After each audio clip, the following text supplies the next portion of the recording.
మీ business ఏదైనా మీ ఊర్లో promotion చేయాలంటే అది సుమన్ టీవీతోనే సాధ్యం. ఇప్పుడే సంప్రదించండి. లా అండ్ ఆర్డర్ విషయంలో సీఎం రేవంత్ రెడ్డి సీరియస్ అయ్యారు. 3 రోజులుగా ఢిల్లీ పర్యటనలో ఉన్న సీఎం రేవంత్ రెడ్డి తెలంగాణ పరిస్థితులపై స్పందించారు.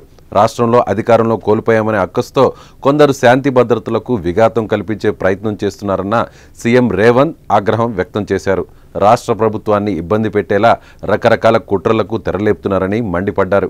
రాష్ట్రంలో శాంతి భద్రతలు కాపాడే విషయంలో సీరియస్గా వ్యవహరించాలని డీజీపీకి సీఎం రేవంత్ రెడ్డి సూచించారు.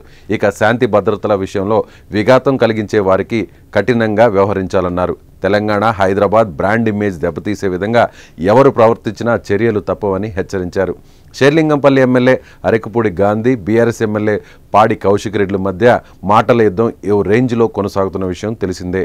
గాంధీ ఇంటి ముట్టడికి బీఆర్ఎస్ పిలుపునివ్వడం మరింత గందరగోళానికి గురి చేస్తోంది. ఈ క్రమంలో రాష్ట్ర రాజకీయాలు, ప్రస్తుత పరిస్థితులపై సీఎం రేవంత్ రెడ్డి స్పందించారు.